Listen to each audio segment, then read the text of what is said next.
I'd like to try me out alive in the stars. My friends all say I need a place to air out my heart, so I'm moving to Mars.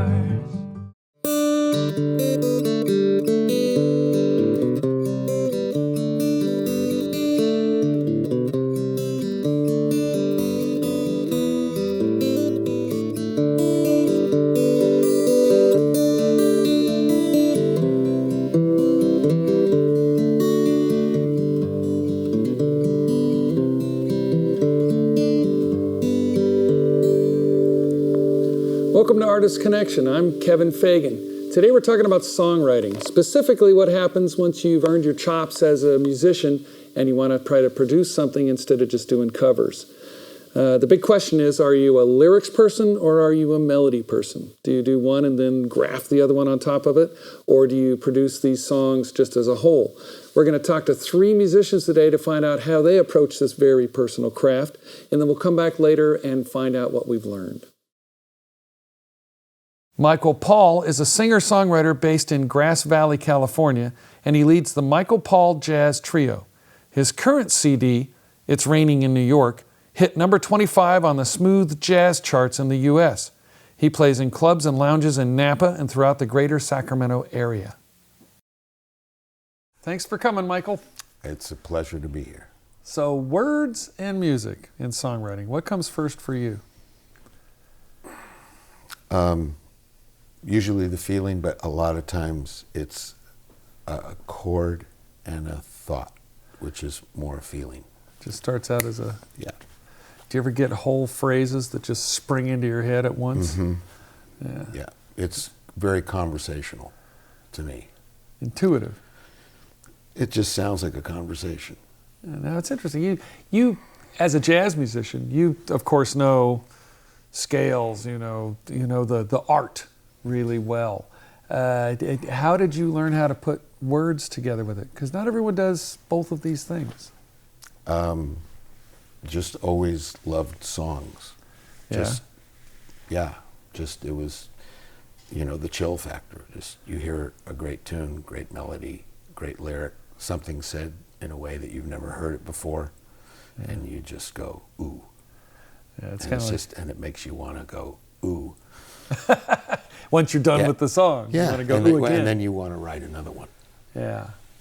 A lot of songwriting, it seems, is a product of what you've listened to. Tell me a little bit about what you downloaded into your head as you grew up. So many things. Yeah.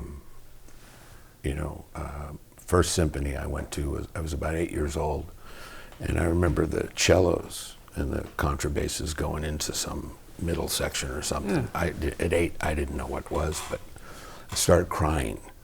Really? And I didn't know what that was.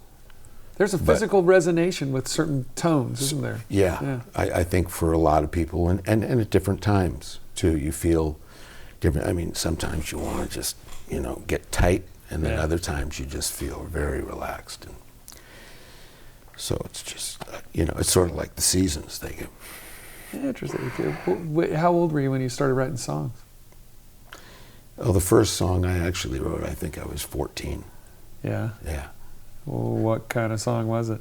It was really, I thought it was the most wonderful thing in the world at the time. That's good. That's good in self-belief. It was just. Was it a pop song, rock It was song? kind of folk pop. Yeah? Yeah. It was called Don't Be Afraid. And it was, I just remember recording it. It was the first time I was ever in a recording studio. At 14? Yeah, it was really, Holy cow. It was wonderful. Yeah, it was really fun. I have the acetate at home still. Oh, wow. And it's just, it's just about once every 9 years I put it on and just go, whoa. It's a time capsule. It was just it was just a really fun time. Yeah. It just felt great. That's wonderful. Now your mom was a singer too, right? No, my mom wasn't a singer, but she always liked music, and there was always music in the house. It was always, we had one of those big giant hi-fis the size of the Grand Canyon, and with 2 little speakers in it, sure. That made it sound like, and she would play Jobim and Tony Bennett, and then I would throw my stuff on, Junior Walker, some of the R&B stuff, because that's kind of what I really started cutting my teeth. I started playing bass when I was 11, and I just really loved R&B and blues and that kind of stuff. And it was in San Francisco, so it was kind of the heyday, 64, right in there. Yeah. The heyday of just, the music and people dancing in front of huge speakers. And you remember that scene? I was a little young, but I don't know. You may have seen some pictures. I've seen some pictures. And so when did you, what came first for you, or what came easiest for you? Was it the music or the wording of it?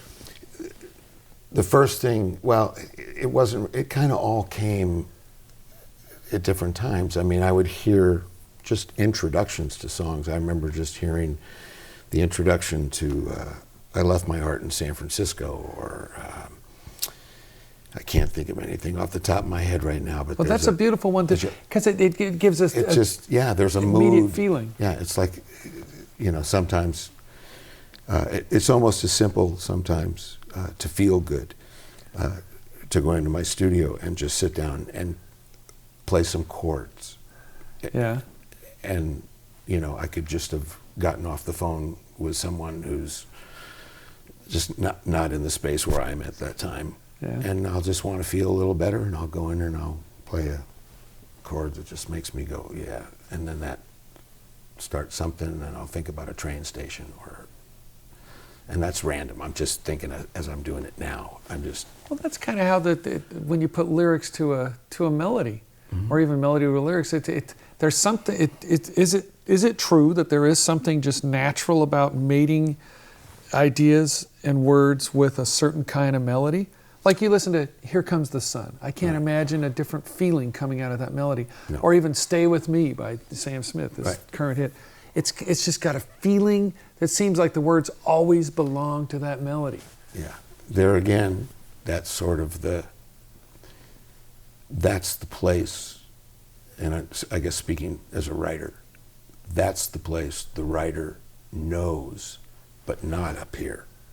Yeah, where does he just know it? Know it. You just know. You just feel it. Lyrics are mm-hmm. musical words. They're not words. They actually are part of the music. They're part of the sound. When you sing a word, a you or a me, it's almost like a glue. It's part of the music. Yeah. At least that's what it feels like to me. At its best, right? Sure. Because sometimes you can say exactly in words what you mean to say, mm-hmm. and it's like you're pressure fitting. You're trying to fit what you really mean on top of something, and it doesn't quite. Right. It's not sitting in the couch. You're sitting on the end of the couch. You're kind of uncomfortable near the edge, where you really want to just, you want to get in there. And the word, and I think you're absolutely right. The words can mean precisely what you want them to say, but they don't give the right feeling. No. They don't have the right shape. Yeah, and it's not like it's not like you have to figure it out either. Mm-hmm. You just have to, or get out of the way. So what is it about a jazz song that requires a different feel in the words from, your more poppy song that you hear on radio? I don't know, because I've never been good at idiom writing. Yeah. So if someone were to come to me and say, hey, would you write me a jazz tune circa 1954, Cab Calloway style lyric, I don't know that I would be able to go there initially based on that. I could probably go there if I could rest a while and get a vision for myself of the feeling of that. Yeah, it's like you have to incorporate it in, and then it pulls out. And I think all writers do that in some way. I mean, I've read a lot and seen interviews with a lot of writers that I just amaze me, and Sondheim and Billy Joel and just people that just have Merle Haggard. Yeah.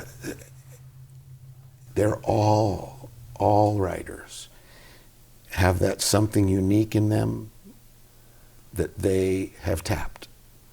I don't know what that is, but I know for me, it's when I go, yeah.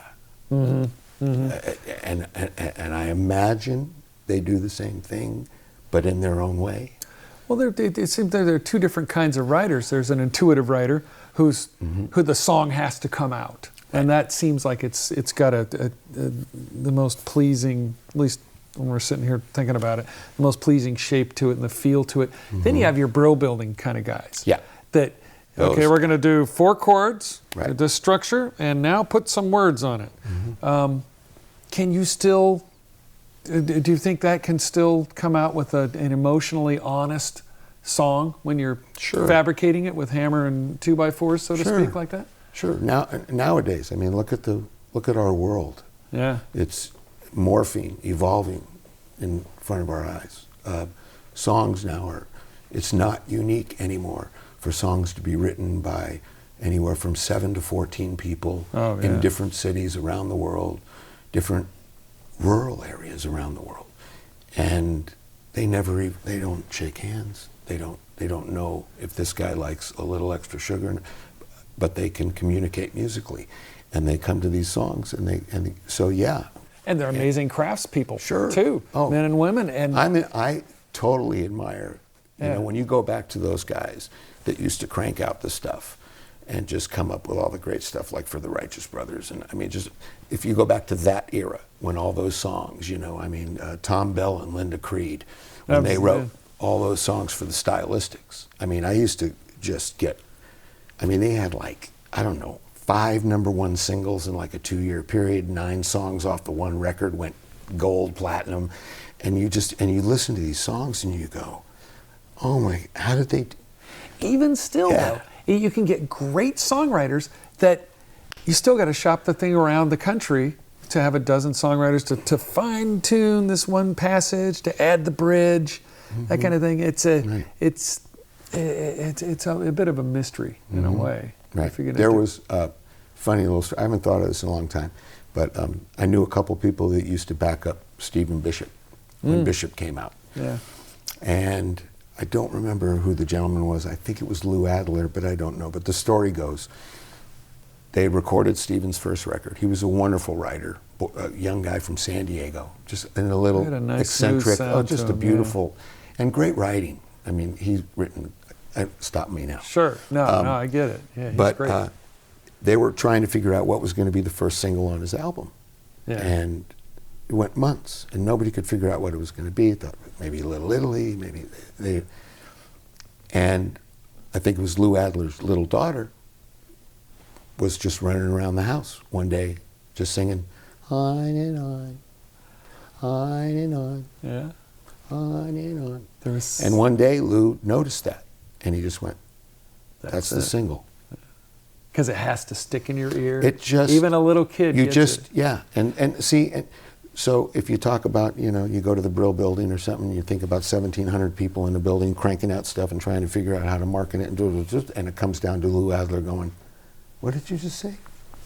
And they go, "Okay, that's it." And then that was Steve. That opened the door for everybody to hear Steve, and then he got to talk more about and sing more, and then he started doing film, and he did the theme song from Tootsie, but that song On and On, it really sounded like it had dropped out fully formed, because everything fit. Right.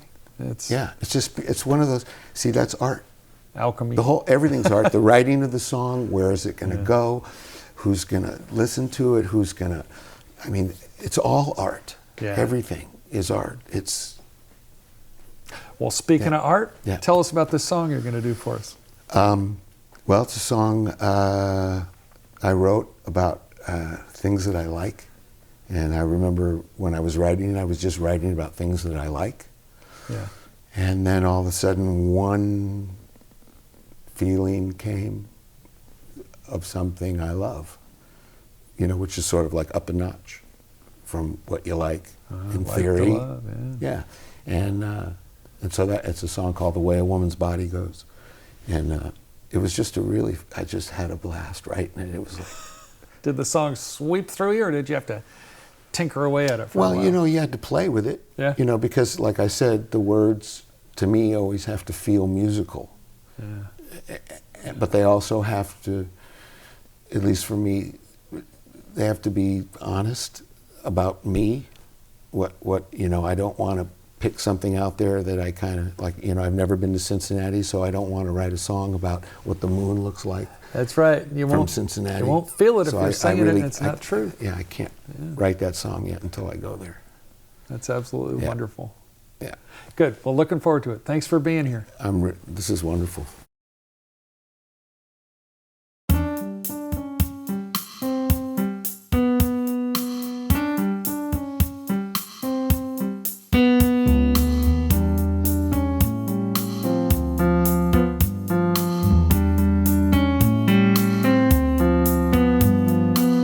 I like the smell of fresh cut grass in early April and old friends on the phone. My James Brown records and runners on the corners. I like the peaceful feeling at home. I like that first sweet whiff of Grandpa's cigarillo and the Beatles' choice of notes. I like dreamers and my mama's sense of humor. But I just love, love, love, love the way a woman's body goes. That's right. I like convertibles on cold days with the top down. Crank my heater way up high. Games without a clock and books about real people. I like cheeseburgers, Cokes, and fries. And I like those little kids that hold up 3 fingers and shout out, I'm 4 years old. I like teachers and the sun on the horizon. But I just love, love, love, love the way a woman's body goes.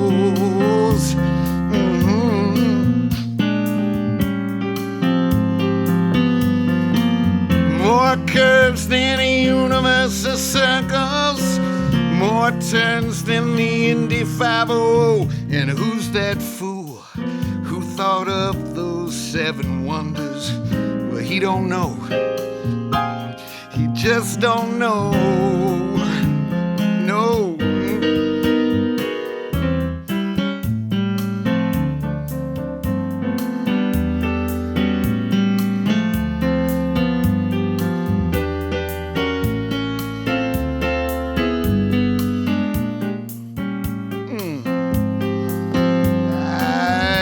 City sidewalks at the noon hour and shirts that fit real loose. And I like talking to my baby, especially when I have one. And I like folks that tell the truth. I like guys that meet and sleeping in on Sunday in San Francisco sourdough. I like playing fair and driving nowhere special. But I just love, love, love, love, love, love, love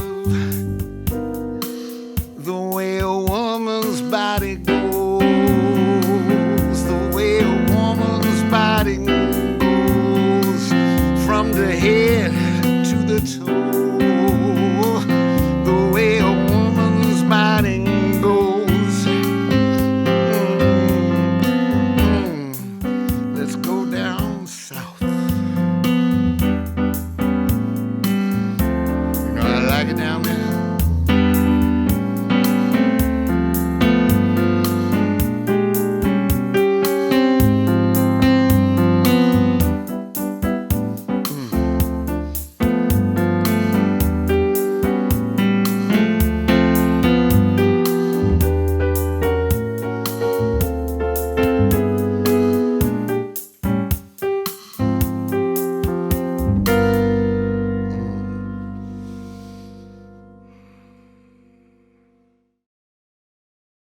Steve Kahn is a singer-songwriter based in Davis, California. He's released 3 CDs, and he plays in clubs and coffee houses in the Sacramento and San Francisco Bay Areas. Thanks for coming, Steve. Yeah, it's my pleasure, it really is. So, what comes first for you when you write songs? Is it the music or is it the words? Well, actually, it changes. Sometimes it's the words, sometimes it's the music. I can't say. I just sent a couple of my friends words to a couple of songs I'm just working on now. But another time, it's going to be just, I hear a song, and I don't care where it comes from, and I just hear it. It doesn't have to be in any particular genre, and it just keys that song for me, and then the words come. It's almost like it comes out of the cement mixer of your head. And it is a cement mixer. Yeah. Well, how did you learn how to write songs? What got you going? Well, I started writing early. I would say I was 15 or 16 when I was writing. But my father was an author and had published a lot of books. And so I was brought up in a writing family. My mother was a sculptress. And I started writing prose, fiction. My dad was a nonfiction author, and I was writing fiction. And I wrote, and I wrote, and I wrote. My father, who is a very good editor and a tremendous supporter, said to me, well, you know, you're more like a poet than a prose writer. You let your dad edit you? That's kind of unusual. Usually we all edited each other. That's terrific. We really did. Without personalities came into it sometimes, but we swallowed it because it was in the interest of the word, not the person. Yeah. And, well, I was editing his stuff early. And that's why he went downhill quickly. No, anyway. So with that, I kept on writing. I wrote and did. I did fairly well. I was considered promising As a poet. as a writer of As a short writer. stories. No kid. Oh, I love short stories. And but frankly, I didn't know my ass from a hole in the ground. I didn't know what I wanted to do. Yeah, I could write dramatic stuff, but in the end, it wasn't enough to really say I knew about the people I was writing about, and it hurt like hell. Really? What? Oh yeah, writing hurt for me. No. Well, you should know either it hurts or it doesn't hurt for you. Sometimes it spills out. Sometimes it's like Well, yeah, well, chiseling. you're a journalist. I saw Dad go through both. Yeah. And I dropped it. So I just did you? stopped. It sounds like you must have taken up poetry at some point, right? Oh yeah, I wrote prose Yeah. and poetry, but the poetry didn't lead to song. Yeah, that's what I'm wondering. Was poetry enough? Why did you have to I layer dropped music everything. onto it? I dropped everything. You I went did? walkabout. I worked in hospitals. I traveled for 2.5 years on my own overseas. Spent a year on a Greek island, tiny Greek island. Wait, what kind of age are we talking about here? Well, I was in my 20s then, and one of my first songs. Came back to the Valley, Sonoma Valley.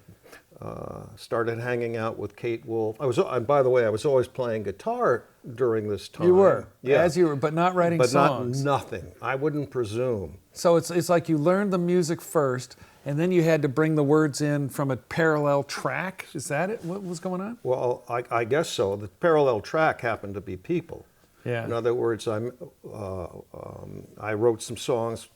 In fact, the first time I was interviewed was on one of Kate's radio programs in Santa Rosa, and I wrote a song for that program just because I felt it was the first song I wrote. And I sang it, and that was it. And I started writing more. Oh, wait. Talk about that song. Was Kate there too while you were singing? Kate and Hugh Shacklet were both there. Oh, because she was such a lovely songwriter and singer. She was, Kate was a good person. During that period and forever with her, no one ever hogged the mic. And that's where I learned. It was not about, hey, I want to be up front. With her, it was community. Yeah. And about the music. About the music, and that's the way it was with Hugh. And when Hugh was with John Brandyberg, a tremendous ragtime player, and a whole bunch of other people, we were all hanging out. It was community, and it wasn't incestuous. So what was this song you wrote then? Oh, it was called Valley Song. It was a song saying, I'm leaving, we're going through some tough times, but I'll be home and and 20 years from now, I'll walk this valley with you again. That sounds like a Kate Wolf song. It's sounds like something Well, she she would've learned written. her chops from me. Yeah, there you go. Not really. I don't want to. No. But I took off, But the first song, I really think I wrote where I was touched. Yeah. And I mean touched.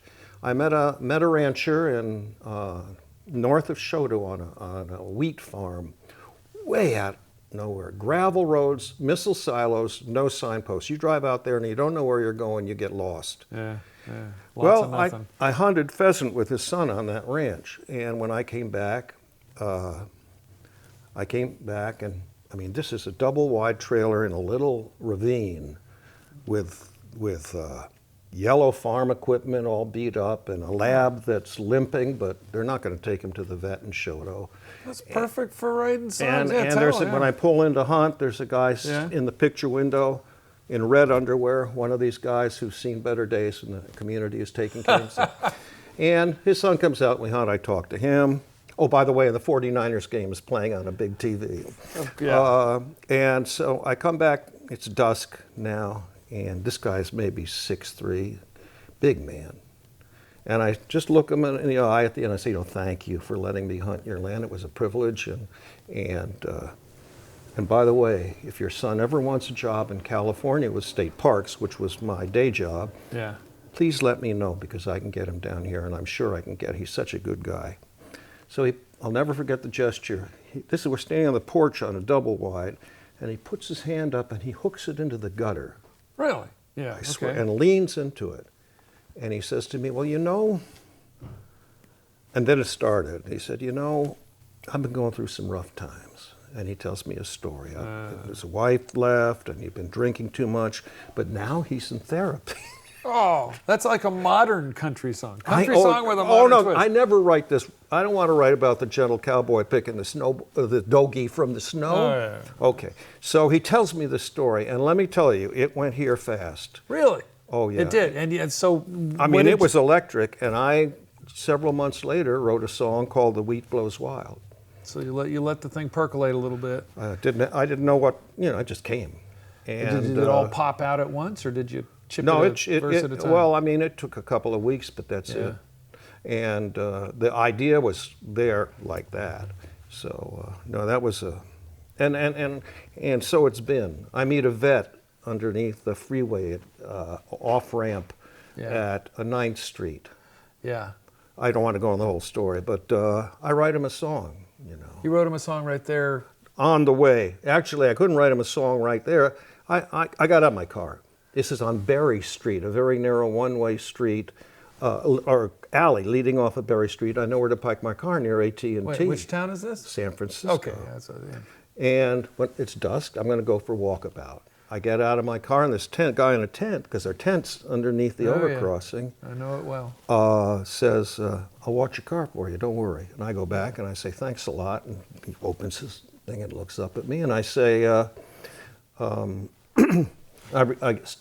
start to give him some money, and he says, oh, you don't have to do that. And I said, oh, yes, I do. And you want to accept it, not because this is charity, because I could be where you are right now, and what goes around comes around. Mm. So that's it. I walk away, come back, drive off. A couple hours later, all is dark. I walk up that little side alley, and glass glittering on the road. The only thing that I see going, only sign of life, except for the thump, thump, thump of the cars coming off, is a rat scurrying across the street. Little rat to go for crumbs. Yeah. I'm driving around later. My wife sees a little tiny bit of yellow stuck in my rearview mirror. It's a note from him. Oh, really? Dear Steve, we don't meet like this very often. Go safe. Thank you for your time. I hope we meet again. And there comes the song. It's called Anything Will Do, Talkin' Blues. Anything will do. Tell me a little bit of the first verse. How's it open up? I got a friend. He lives in a tent under the freeway. That's where he went. Another vet down on his luck with a shopping cart for a pickup truck. That's good. Yeah, it's pulling different imagery, like the shopping cart for a pickup truck. Using a little metaphor, using a little imagery. It's a storytelling technique you take to it. You're not doing "I Love You, Baby" songs, or No, you know, that "My does Woman not Done co- Gone Away." That does not go away. I mean, that does not, I can't do it. Yeah. Yeah, I can't do it. Does this come from your having been a short story writer? No, I think it comes from the gut and my commitment to talk about the truth in people and to honor their existence. And that's not fluff. I mean that. I'm I believe it. I'm thankful to be here, and I'm thankful to know people. It's a party for me. Life? Life, the That's a whole good thing, word. all the different people I meet. I honor them, and it just means so much to me. Yeah. You know. Well, that And makes for good songs. I hope so. And if it doesn't, you know, no harm in trying. No, it's no, you're a wonderful songwriter, and you do funny too. Tell us more about this song you're going to sing today. Well, I think I told you before the interview, my father was a red and blacklisted. And, A commie. A commie, except he left the commie party. I think if he was ever a member, I'm not sure, but if he did, he left it because it was too timid. I knew a lot of communists in my time. I was not one, but it was sort of like a super democratic party. It was brave to have that kind of viewpoint back in the day, when red is oh dead. yeah, kind of he was a maverick. Anyway, this song, Chicken Revolution, honors the Great Rebellion of the Chickens in Petaluma. Yeah, I don't know. Petaluma's Chicken Town. I know, and the Yeah, old eggs and Jewish chicken farmers. Are you aware of their heritage? No. Oh, they're wonderful, but I can't go into it here because we have limited time. But I'm We not do. kidding; they are icons. Oh, that's terrific. Anyway, during a hiatus between the Jewish chicken farmers and the big corporate farms coming in, there was the Great Chicken Rebellion. And you know, have you ever been on Lakeville Highway just before 101, where Lakeville Highway comes in and there are ramps? Yeah. Okay. On your left, the next time you go there, you'll see a cement wall with ivy growing up it. If you clear that ivy back, you will find a small cement statue of a chicken with an AK-47 raised over its head. And you go there, you'll see what I'm talking about. No matter how many times they've taken it down, the statue reappears because the rebellion will never die. I believe every single word you just said, and I'm looking forward to the song. Steve, Okay. thanks for being with us. Thank you for All having right. me.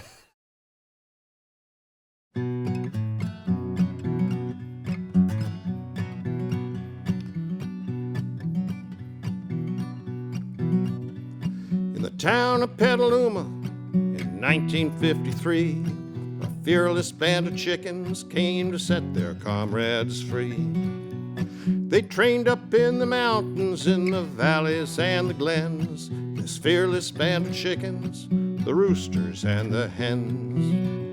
And they blew the gate at midnight down by Petaluma Road, and the crowing of the roosters made the warden's blood run cold. High up in the towers, guards knelt and said their prayers as they heard the ninja chickens coming up the stairs. You can range free or die, that's the chicken's battle cry. Range free or die, range free or die. Henrietta Chicken jumped on the warden's chest, and as he lay there screaming, pecked the buttons off his vest. His cries rose to the ceiling, they echoed from the walls, as the little pullets chanted darkly in the hall. And then they got the guards, they brought them up on trial. They were charged with chickencide, there was no denial. And the judge read the verdict that would set things right. 47 guards were tenderized that night. You can range free or die, that's the chicken's battle cry. Range free or die, range free or die. Just as they had come, they vanished in the night. Inside that prison, there was a fearsome sight. There was bits of uniform and tufts of human hair, and flying from the flagpole, the warden's underwear. And they're out there in the darkness, they're watching what you do. And If you harm a chicken, well, they're coming after you. Vigilante chickens are gonna make a call. No one hears you screaming as they drag you down the hall. You can range free or die, the chicken's battle cry. Range free or die, you can range free or die. You can range free or die, that's the chicken's battle cry. Range free or die, range free or die. Cedar Seeger is a songwriter-guitarist based in Winters, California, and he currently plays with the Bonanza King Band. He's released 2 CDs and plays in clubs and festivals throughout the greater Sacramento area. Hey Cedar, thanks for coming. Thank you, Kevin. Glad to be here. So what comes for you first, words or the music when you're writing a song? Good question. Often one or the other. Sometimes the melody, sometimes a phrase, sometimes just a memory of a person, an idea, experience. So looks like you got to flick a match and then the little flame grows from there, or does it sometimes just drop out almost fully formed?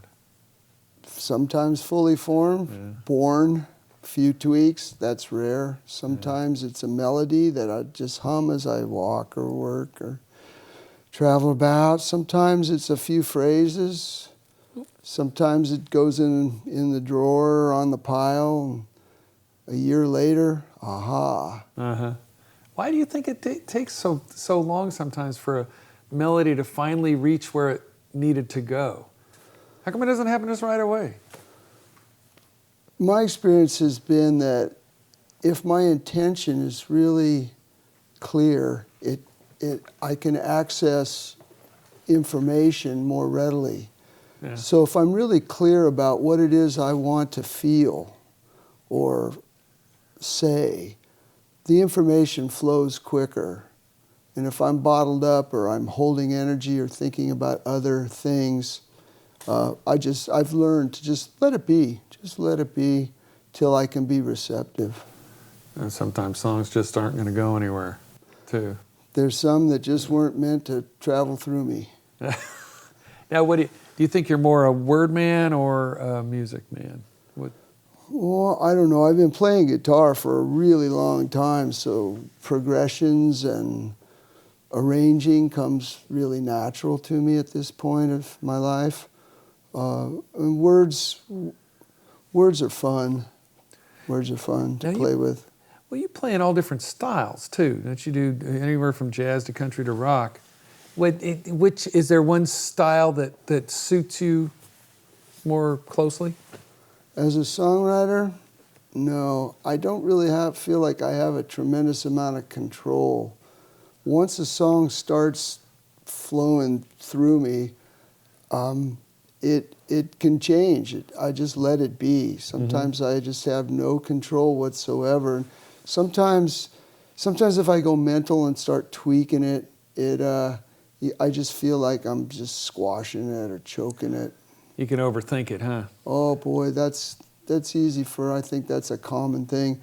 I've learned to just leave them alone and trust the information flow that can come. And so more and more I'm trying to learn how to be receptive to access the information and just be the scribe and the vessel.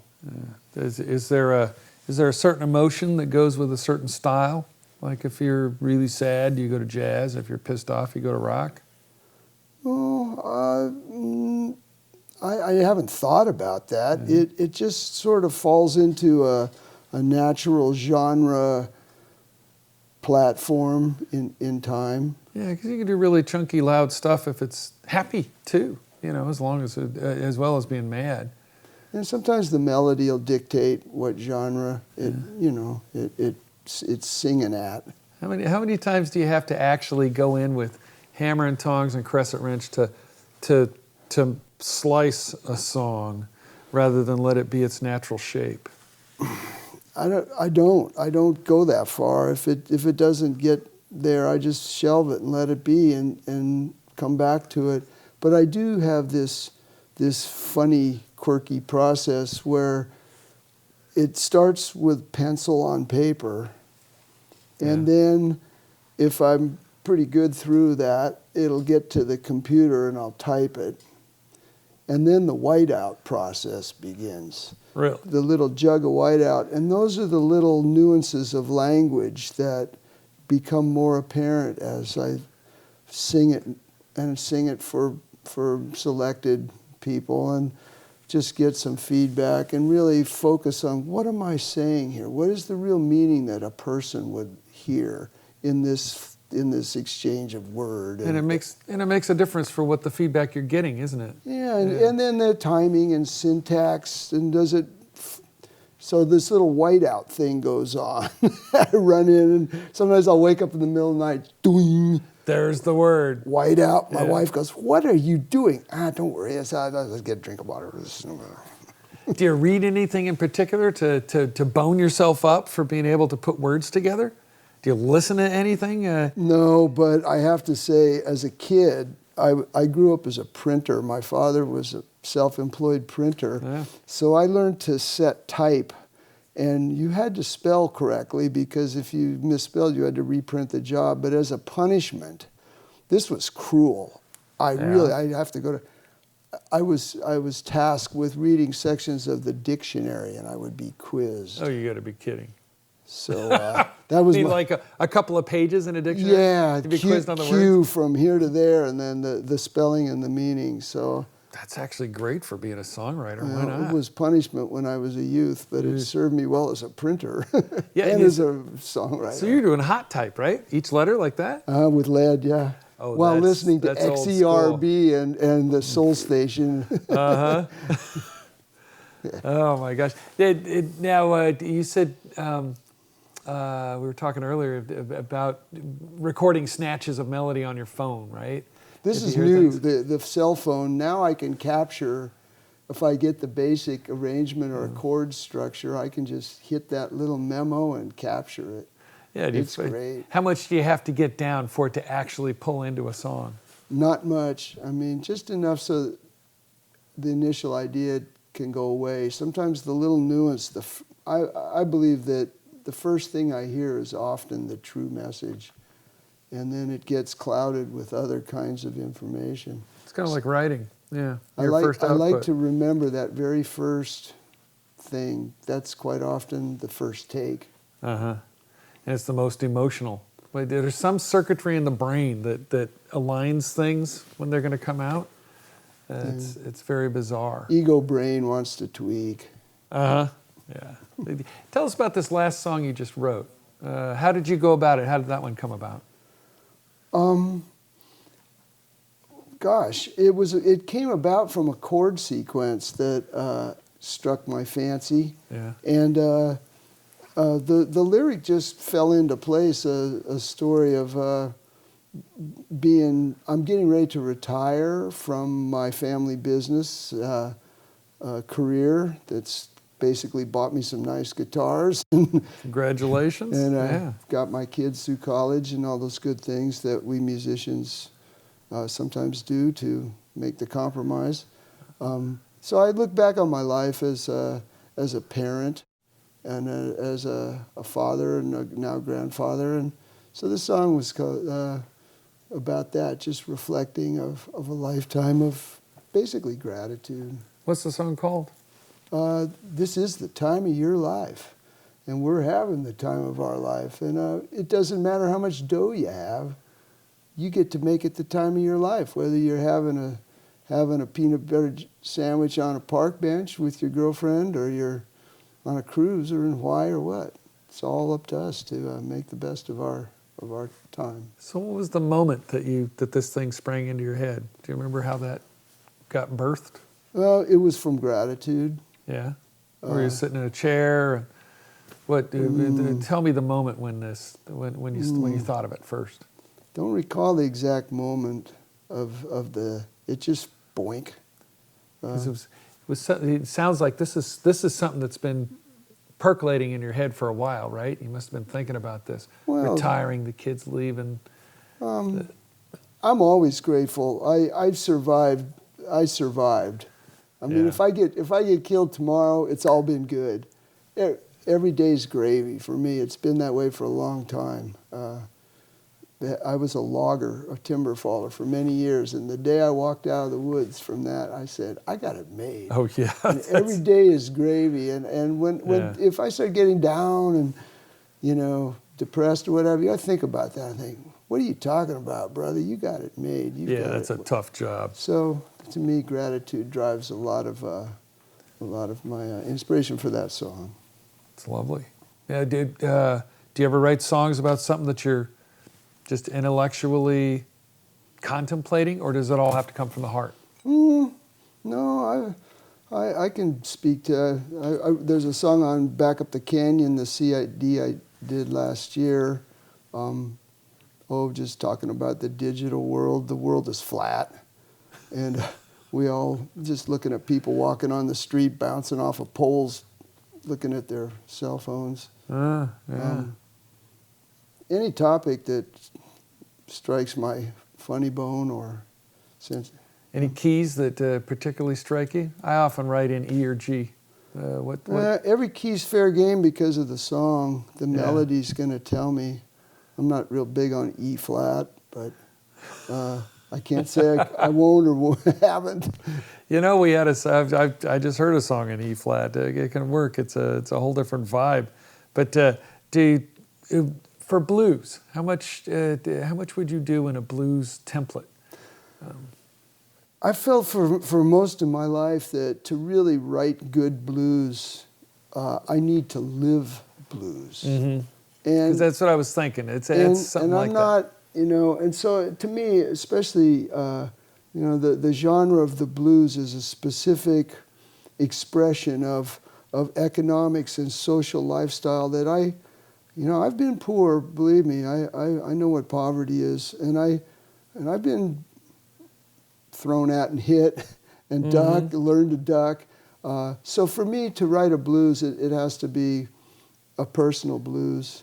I did write one recently, now that you mentioned it. I call it dysfunctional blues. It's a certain kind of misery that lets itself become It's a about blues song, being- isn't it? Yeah, about being married to the same woman for over 40 years.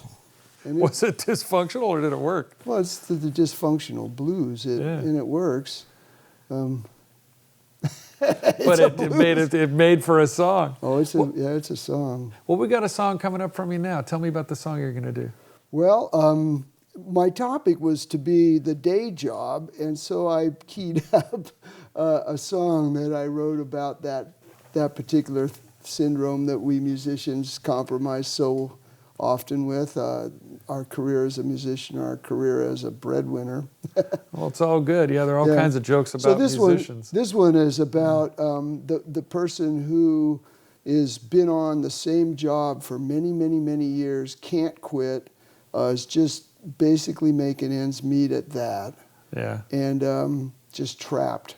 If they let go of the job, they're done, and they're just hanging on to that job for dear life and struggling. That's the kind of job where you have to be a musician because you got to find something fun after you're punched out. Oh, yeah. Oh, yeah. Unfortunately, there's all those jokes about musicians not making a dime. So, you know, a lot of times it's a catch-22. There's a lot of ways to make a buck in this world. Yeah. Well, looking forward to this. Thanks a lot for being here today. Thank you Appreciate very it. much, Kevin. All right. Great.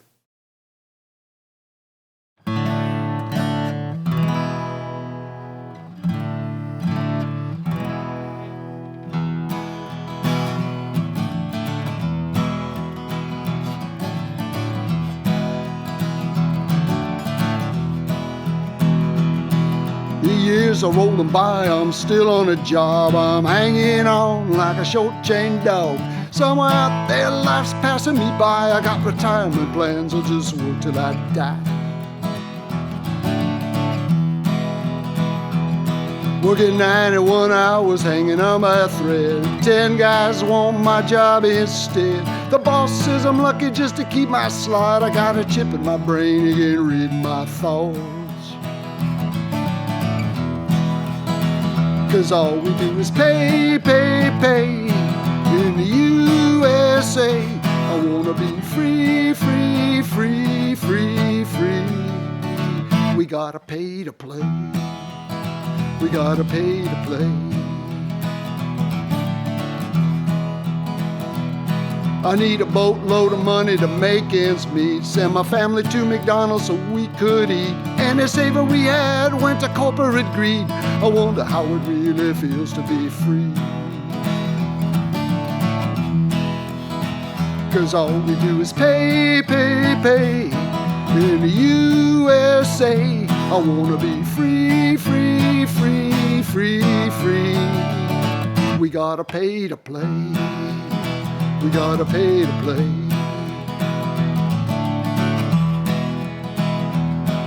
I live on a chair with a keyboard and mouse. It's always dark outside when I'm at my house. I ain't seen a raise since '92. Said goodbye to the healthcare too. 'Cause all we do is pay, pay, pay. In the USA, hey, I wanna be free, free, free, free, free. We gotta pay to play. We gotta pay to play.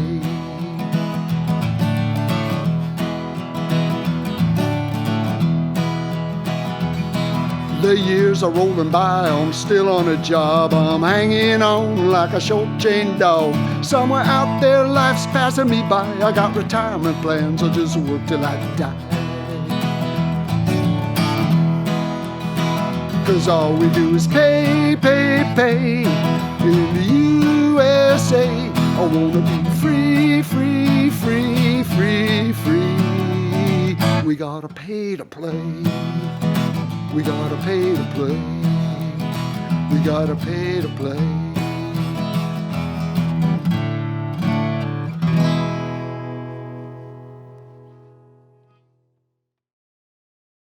So the takeaway here today on songwriting, the three artists we talked to produce their songs as a whole. They've got their chops down enough so that the lyrics and the music aren't real struggles for them.